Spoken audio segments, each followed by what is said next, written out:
lot of friends.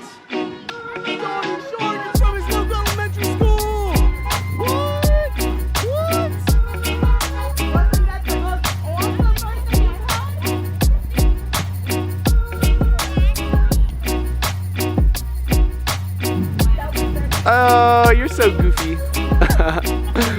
Okay, that's probably the most adorable thing I've seen so far during quarantine. Coronavirus. We will third wave coronavirus in the fall.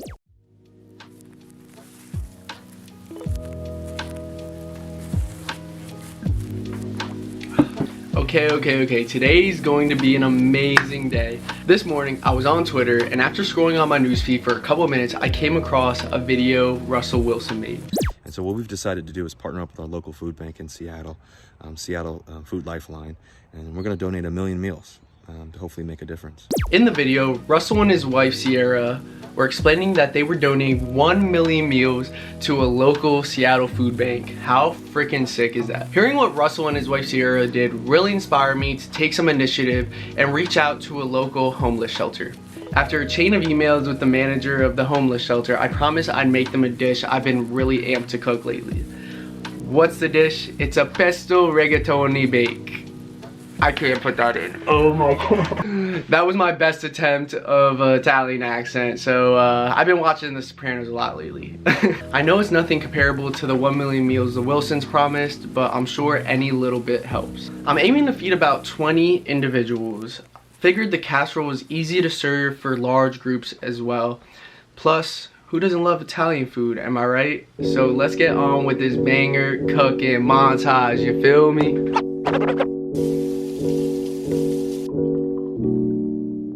Is this thing called ABC?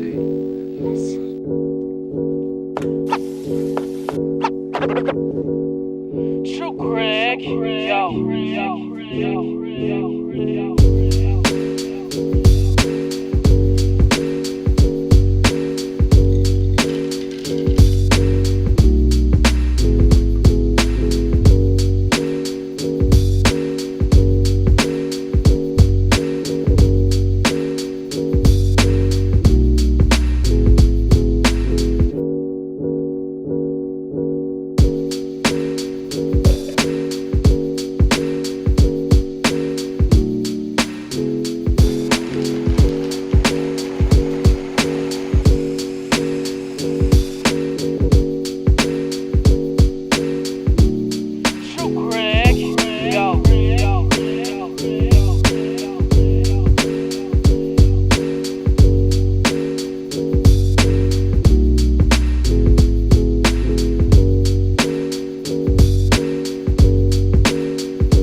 Can you explain what Safe Harbor is?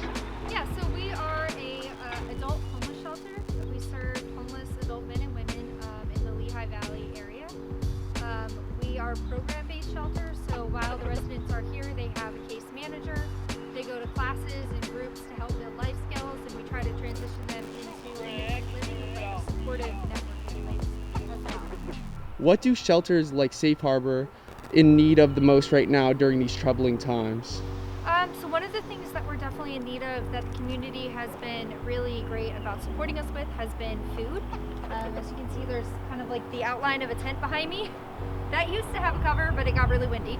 But that's where we're staging our noon community food giveaway. So every day at noon, we're actually taking any leftover food that we have that we don't need to feed our residents who are living with us right now. And we're giving it out to families and individuals in the community who might not have food, might not be working, might have kids who are home from school, where they really relied on the school for food. There's a lot of food insecurity in Easton. And so we've really been trying to combat that by doing those noon food giveaways. So one of the biggest things that we're definitely in need of is continued drop-offs of prepared food as well as shelf-stable food, personal products. We're also giving out toiletries, socks, underwear, stuff like that. We're really good about posting our needs on our Facebook as well. If more and more families or individuals lose their ability to pay rent, the homeless population could rapidly expand. Has a shelter-in-place order in our state affected the number of families or individuals seeking help from places like Safe Harbor? So I think this is something that we're going to see a couple of months from now. Right now, because of the shelter-in-place order and a lot of the legislation surrounding landlords not being able to evict people in the middle of this crisis, we haven't seen that surge yet. There's been a little bit of an uptick for sure, just from people losing jobs. But I think what we're really going to see is as some of the restrictions start to lift and some of those protections sort of fall away for those folks, that's when we're going to see the spike. So we're sheltering in place. Our residents are locked down here. They're not able to leave the grounds, which is certainly tough for them. I think when things start to lift, we're going to start to see people who are facing eviction. I think it's going to be individuals. It'll definitely be families as well. And we're sort of just trying to get through this period with that in mind and start to try to ramp up case management, prepare for that surge. I don't think we're going to see it until maybe a couple months after all of this starts to ease up. But I think it's definitely coming. Oh, wow. What are some of the challenges the homeless shelters are facing right now the most, other than food?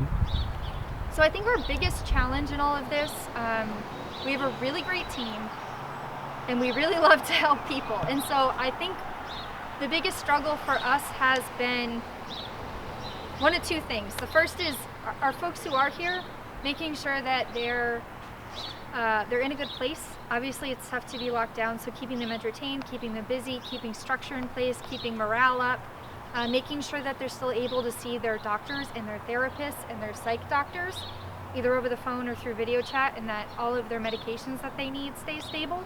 All right.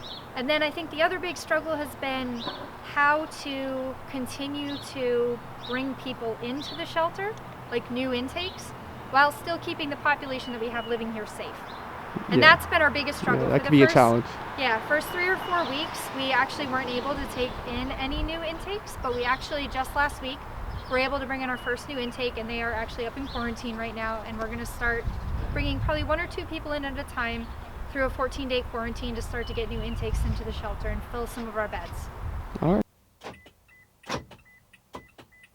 All right, guys, just coming back from Safe Harbor, I just feel so happy and so content right now. The individuals working so hard at Safe Harbor, they're the nicest people ever, and I'm just so grateful that they took the time out of their day to answer a couple of questions for lousy old me, because they are so busy over there and helping so many less fortunate individuals. Yeah, I can't believe people like that exist in this world. They're just such beautiful souls.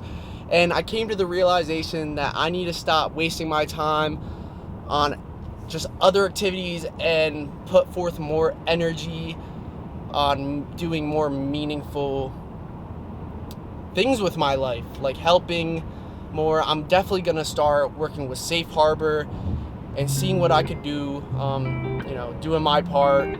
And yeah, I'm just so happy right now. That was so awesome.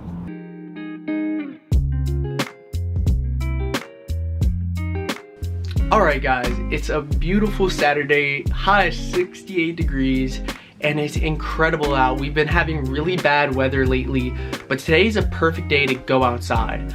So I conjured up a little idea. My mom, she's been really self-isolated lately. She's been on her phone a lot, just constantly reading really depressing and scary news about the coronavirus.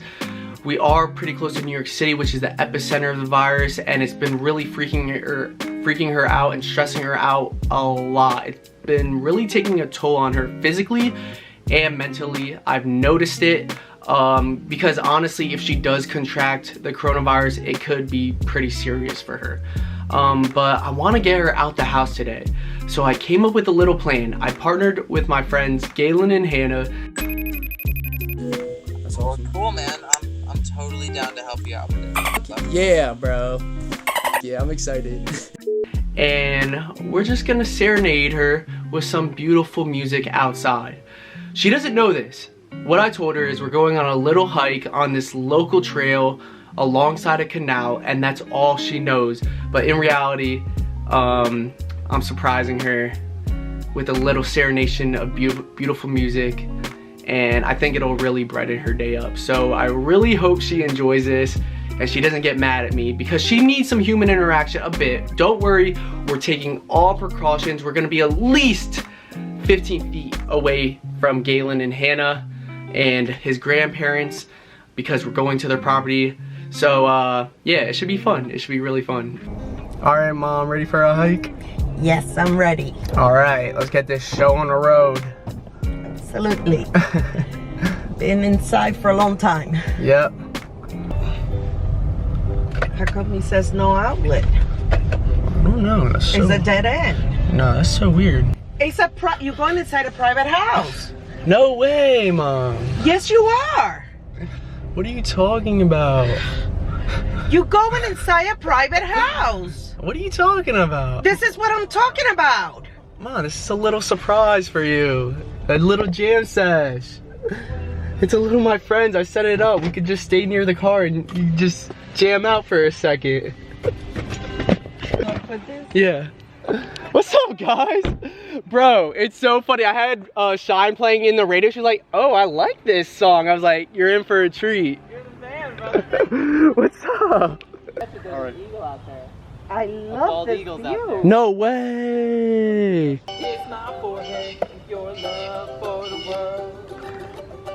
Raise your tablet. Mom, this is who you were listening to in the car. You're kidding, and I like that song. Thank you. I was telling you, wow, I like that song.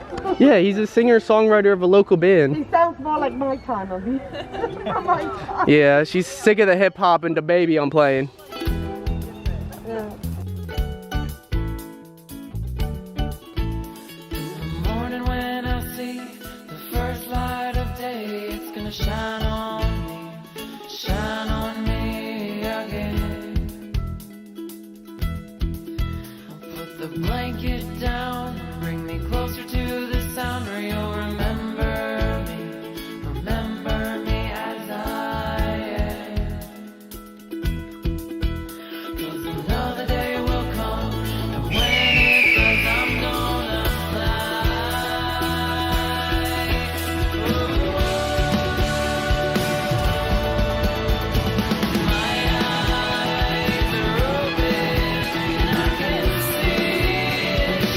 Oh, this is so sick. Thank you for doing this, guys.